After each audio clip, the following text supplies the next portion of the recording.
It all started quietly, but what happened next will surprise you. Watch till the end and tell us in the comments where you're watching from. Don't forget to like and subscribe. The Texas sun had already begun its slow climb across the sky when Chuck Norris stepped out onto the porch of his ranch house. The wooden boards creaked under his boots, a familiar sound that blended with the distant call of a hawk circling overhead. Life here moved at its own pace, steady and quiet, just the way Chuck liked it. He tended the land, worked with his hands, and kept his routine sharp, the same discipline that had carried him through the military years and into everything that came after. The ranch was his refuge, a place of order and calm where he could focus on what truly mattered. The wide fields stretched around him, broken by lines of old fences and a few scattered trees that had stood against more than one storm. Beyond the main house stood the wooden shed, its boards weathered from years of rain and sun. Chuck often spent hours there repairing tools, sharpening blades, or simply taking a moment of quiet to let his thoughts settle. The land bore his mark everywhere, rows of grass carefully trimmed, a small vegetable patch that stubbornly grew against the sandy soil, and the unmistakable sense of a place that was both lived in and respected. Yet even in this calm, there was one detail that had never quite faded into the background. Behind the shed, close to the far fence line, a mound of earth had risen, a soft swell in the otherwise flat ground. Chuck had noticed it years earlier, not long after settling onto the property, but at the time it seemed insignificant. The kind of thing that happened naturally after heavy rains or the settling of the soil. He had dismissed it, focused instead on the work at hand, the steady rhythm of ranch life, and the occasional visits from family who came out from the city. But the mound never went away. It remained season after season, sometimes seeming a little higher, a little more defined, its edges sharper against the surrounding yard. The grass on top of it never grew as thick or as green as elsewhere. In the dry months, cracks spread across its surface, dark lines that seemed too deliberate to be natural. Chuck was not a man given to superstition or unnecessary worry, but his instincts had always been sharp.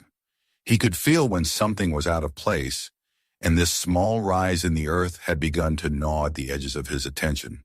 On mornings when he stood with a cup of coffee, watching the sun spill across the ranch, his gaze would drift inevitably toward that mound. Sometimes he walked out to it, pressing the toe of his boot against its surface, finding it firmer than he expected, too firm to be loose soil. Once or twice he thought he had heard a faint metallic echo when he struck it, but the sound was quick, swallowed by the wind. He told himself it was nothing, perhaps an old root, or some buried scrap left behind by whoever had owned the land before him. Still, the thought lingered. Chuck had spent a lifetime listening to his instincts, and they rarely led him astray.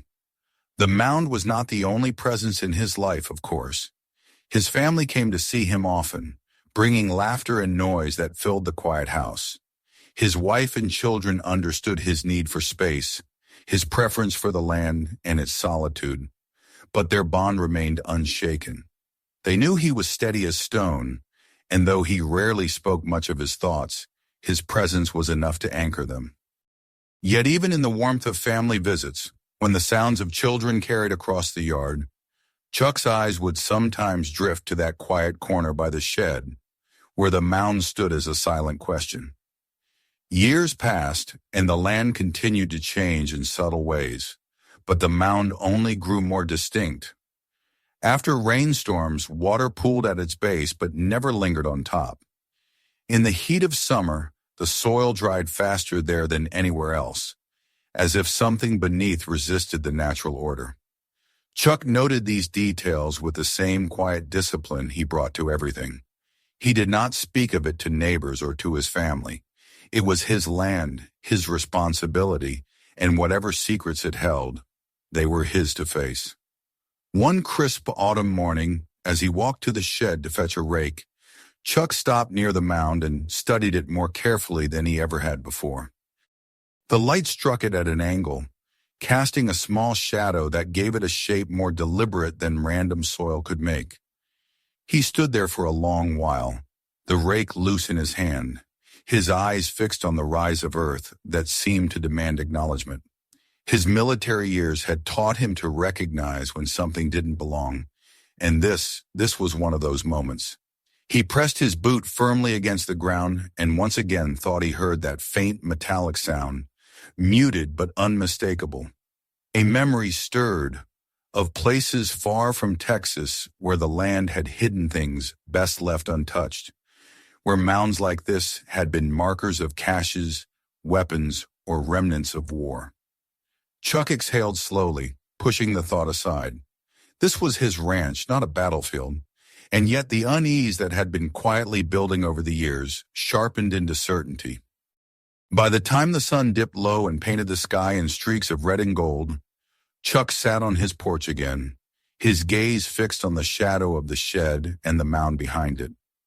The world around him was still the rustle of dry leaves, the distant hum of the highway, the call of a bird settling in for the night. But inside, a decision had begun to form. For years he had let the mound be, telling himself it was nothing, that the land would reveal its secrets in its own time. But the patience had run out. He knew now that the time was coming when he would have to act, to face whatever lay beneath. The ranch had given him peace, structure, and a life of balance. But this single, persistent presence threatened that balance. The mound was no longer just part of the landscape. It was a question waiting to be answered, and Chuck Norris was not the kind of man to ignore a question forever. The decision settled in his mind with the weight of inevitability. He would dig, not today, not tomorrow, but soon. And when he did, the quiet life on the ranch might never be the same again. The morning was cold and clear when Chuck Norris finally decided that the time had come. He stood on the porch with a mug of black coffee in his hand, staring across the yard toward the shed and the mound beyond it. The decision had settled in him like a stone. There would be no more hesitation. He finished the last swallow of coffee, set the mug aside, and walked into the shed. Inside, the familiar smell of oil and old wood greeted him. Tools lined the walls in neat order, every wrench, hammer, and blade exactly where it belonged. Chuck reached for the old shovel leaning in the corner, its handle smoothed by years of use, and tested the weight in his hand. It felt right, like an extension of his arm, ready for the work ahead. The air was crisp as he stepped outside, each breath hanging white before dissolving into the blue sky. He moved toward the mound with steady steps, boots crunching over the hardened soil. At the edge, he paused for a moment, hands resting on the shovel's handle, taking in the rise of earth one more time. The mound looked larger now, more defined, almost as if it had grown overnight. Chuck planted the shovel into the ground, pressing down with his boot, and felt the soil give way with a satisfying crunch. At first it was simple earth dark, damp from recent rains, clinging to the metal blade as he dug. He worked in silence, his movements steady and methodical, each shovel of dirt tossed to the side in a growing pile. Years of physical discipline showed in the way he handled the labor, his body moving with practiced efficiency. As the hole deepened, the soil grew harder, more compacted. Then after several careful strikes, the sound changed. The shovel hit something that was not earth. A dull metallic thud traveled up the handle into his hands. Chuck froze, leaning on the shovel, listening. The sound was unmistakable. He crouched, brushing dirt away with his gloved hands until a flat, rusted surface emerged from the soil. It was the corner of something man-made, wedged tightly into the earth. He worked more carefully now, using the shovel to loosen the dirt around it, then scooping it away by hand. Slowly the shape revealed itself, a large metal box, its edges corroded by time but still solid, still whole. The box stretched wider than he expected, at least 2 feet across, its lid pressed firmly shut by decades underground. The surface was mottled with rust, and when his fingers touched it, the cold bit into his gloves. Chuck sat back on his heels for a moment, staring at the thing, listening to the quiet around him. The ranch was still, but the presence of the box changed everything. It was no longer just a mound of dirt. It was a secret, deliberate, and heavy with purpose. He rose and walked back to the shed, returning moments later with a steel pry bar and an old hammer. Tools chosen not just for strength, but for precision. Kneeling at the box again, he wedged the pry bar under the lip of the lid and pressed down. The rust groaned in protest, the sound sharp in the silence of the yard. He worked around the edge, striking with the hammer where the metal refused to yield, prying inch by inch until at last one hinge cracked open with a snap that echoed across the ranch.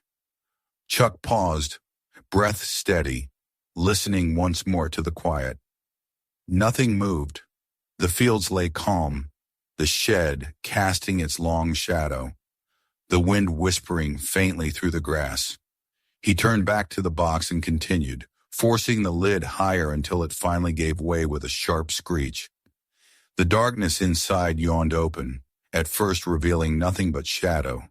But as his eyes adjusted, shapes began to take form. The first thing he pulled out was fabric, stiff with age. Its color faded almost to gray.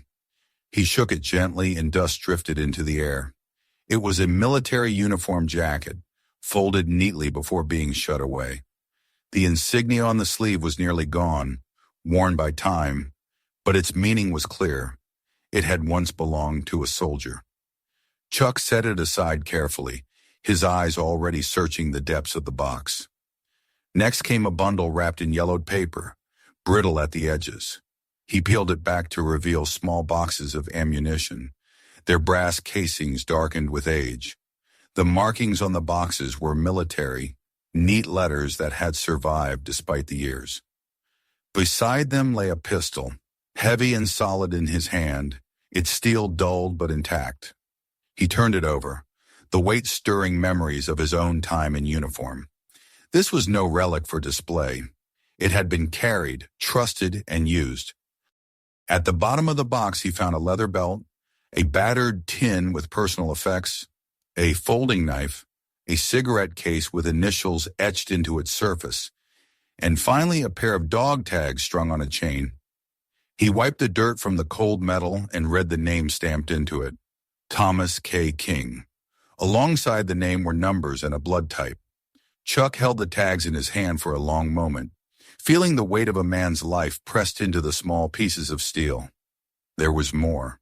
In one corner of the box lay a canvas bag tied with a cord. He worked it free and opened it, revealing stacks of old banknotes bound in strips, their ink faded but recognizable. Money from decades past, the kind no longer in circulation, yet undeniably real. Beneath the money was a bundle of letters tied with frayed twine, the paper yellowed, the handwriting still clear. Most were addressed to Thomas K. King, though some bore the name Annie King. Chuck set everything out in a neat row on the ground beside the box. The uniform, the pistol, the ammunition, the belt, the personal effects, the money and the letters. Each piece carried its own story, its own gravity. Together they formed something far larger than a forgotten relic. This was a life sealed away, hidden beneath the soil of his ranch for reasons he could not yet know. He sat back, hands resting on his knees, eyes fixed on the objects before him. His instincts told him this was not just history, it was something more, something buried for a reason, and now by digging it up, he had become part of it. The quiet of the ranch pressed in around him, but it was no longer the same quiet as before. The land had given up a secret, and Chuck knew his life would not remain untouched by what he had found. Chuck Norris didn't rush to act after the discovery.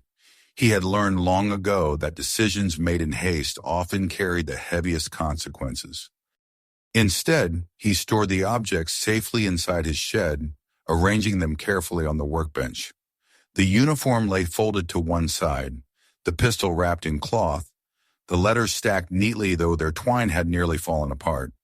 The money was tucked into a separate tin, and the dog tags rested on the bench where the afternoon light caught their dull glint. Chuck stood with his hands braced on the wood, staring at the collection, his mind sharpening with questions. Who was Thomas K. King? Why had he buried these things? And why here, on land that now belonged to him? The next day he drove into the nearest town. It wasn't far, but it was far enough to feel like a break from the solitude of the ranch. The library was tucked between a diner and a hardware store, the kind of place where time seemed to move more slowly. Inside, the air smelled faintly of paper and dust. Chuck approached the desk and asked about local records. The librarian, a polite woman with glasses, guided him towards shelves of bound newspapers and rolls of microfilm. Chuck thanked her with a nod and set to work. Hours passed as he scanned headlines and obituaries, wedding announcements, and faded photographs. At first, nothing stood out, but then, in a 1947 edition of the town's paper, he found what he was looking for. A photograph of a man in uniform, the caption beneath it reading, "Sergeant Thomas K. King returns home from service overseas." The article was short, mentioning his service in Europe, his receipt of the Purple Heart, and his plans to settle back in the area. Chuck studied the face in the photo. It was unfamiliar, yet strangely present now, connected by the objects that lay back in his shed. He kept reading, turning the pages forward in time. In a 1953 edition, he found a smaller, less noticeable piece. Local man missing. Thomas K. King, 37, has not been seen for several weeks. Authorities have no leads at this time. That was it. No follow-up, no resolution, just a disappearance swallowed by the passing years. Chuck sat back in the wooden chair, the fluorescent light above buzzing faintly. The soldier who had fought, returned home, and tried to rebuild a life had simply vanished, and the things he left behind had been buried until now. On the drive back to the ranch, Chuck replayed the details in his mind. A uniform, a pistol, money, letters, items hidden deliberately, not discarded. The letters tugged at him the most. Their faded handwriting had carried weight even before he read them, and now he wondered if they held the key to understanding the man. Yet he had not opened them. Not yet. Something about breaking their seal felt like crossing a line, and he wasn't ready. That evening he stood once more in the shed, eyes tracing over the collection. The air was cooler, and shadows stretched long across the workbench. He picked up the dog tags again, running his thumb over the stamped letters. Thomas K. King. The name felt heavier than the steel. Chuck spoke it aloud just once, his voice steady but low. The shed absorbed the sound, leaving silence in its wake. Over the next days, small changes unsettled him. One afternoon, he noticed tire tracks near the far edge of his fence line, deep grooves in the mud that hadn't been there before. They stopped oddly close to his property, as if someone had pulled up and lingered. Chuck crouched to study them, his sharp eyes measuring the tread. Not a neighbor's truck. Someone else. That evening, as the sun slipped behind the horizon, he thought he saw a figure between the trees near the fence, still and watching. When he looked again, it was gone. The feeling followed him into the night. He lay awake in bed, listening to the familiar creaks of the house. Every groan of the wood and brush of wind against the siding sounded sharper now, as if the quiet had grown teeth. Chuck was not a man easily shaken, but he knew the difference between peace and the warning signs of danger. Something about the box, its contents, and the soldier's disappearance had drawn interest from others, interest that was now directed toward him. 2 days later, a man appeared at the ranch. He was tall, wearing a cap pulled low, his coat zipped against the wind. He introduced himself casually, saying he was interested in the history of the area. His voice carried the tone of someone who wanted to sound harmless, but whose questions pressed too carefully at the edges of things best left alone. He asked if Chuck had ever come across anything unusual on the land. Chuck's answer was calm, steady, and final. No. The man's eyes lingered on the yard, then drifted toward the shed. There was a pause before he tipped his cap and walked away, his steps slow, unhurried, as though he wanted Chuck to watch him go. That night, Chuck sat at the kitchen table with the dog tags lying before him. He turned them over in his hand, thinking about the warning in one of the letters he had glimpsed, the plea for someone to keep the box safe. Thomas K. King had hidden these things for a reason, and now Chuck could feel the weight of that reason pressing on him. This was no longer just about curiosity or history. The discovery had become a responsibility, and it was pulling shadows closer to his door. The mound had been a silent question for years. Now that he had answered it, he realized the truth. Some questions reach beyond the one who asked them, and the past is never buried without cause. The days that followed were marked by unease. Chuck Norris had lived long enough to know when he was being watched, and now that sense was with him constantly. The ranch, once a sanctuary of silence, carried a different weight.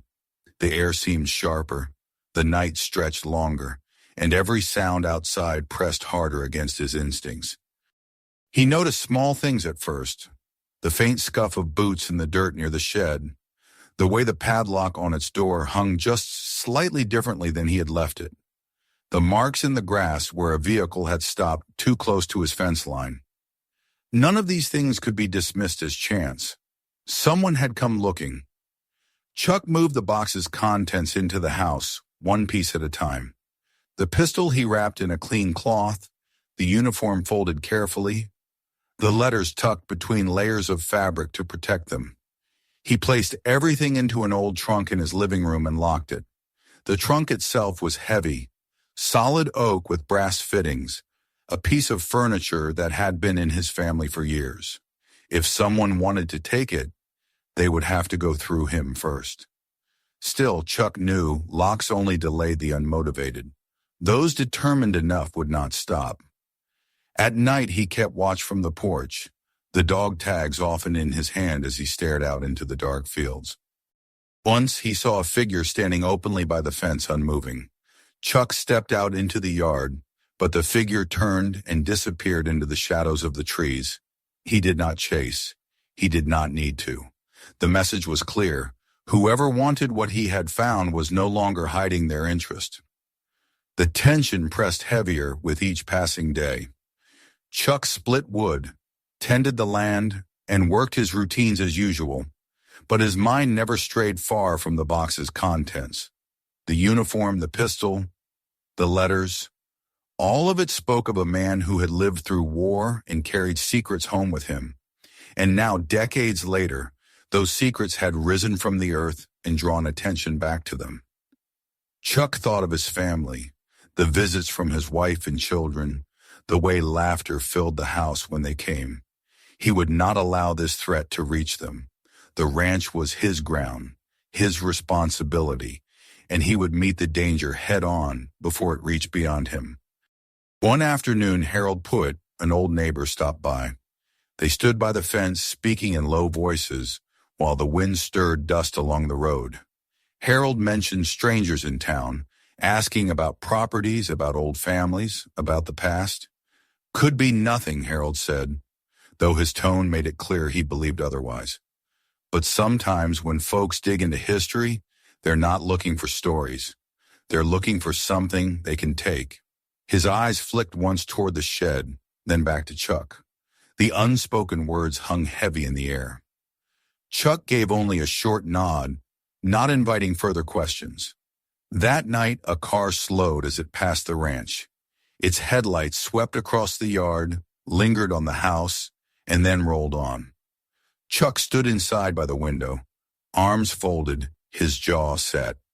He knew what this meant.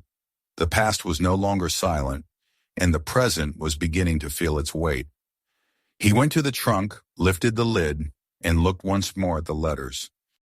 The handwriting inside spoke of love, fear, and warnings. Please to be careful, mentions of men coming by the house, of danger that had shadowed Thomas K. King. Chuck folded the paper gently, placed it back, and closed the trunk. The connection between then and now was undeniable. Whatever King had feared had not disappeared with time. It had simply waited. The following day, Chuck prepared. He checked the locks, walked the perimeter of the ranch, and noted every point of weakness. His years of discipline sharpened again, his instincts aligning with the reality that the standoff was nearing its peak. He wasn't rattled. Chuck Norris never was, but he was resolved. His life had always been about facing what needed to be faced, and this would be no different. The only thing he hadn't decided yet was how far he was willing to go. When evening came, the ranch fell under the pale light of the moon. The shed loomed in the distance, but the true weight rested in the trunk inside his house. Chuck sat at the table with the dog tags before him, his thumb running over the stamped letters as his eyes narrowed in thought. The shadows had moved close enough to touch his fence. Soon they would come closer still. He knew it, and he was ready. The night after Chuck Norris saw the figure by the fence was the longest he could remember on the ranch. He did not sleep, though he lay in bed with his eyes closed, listening.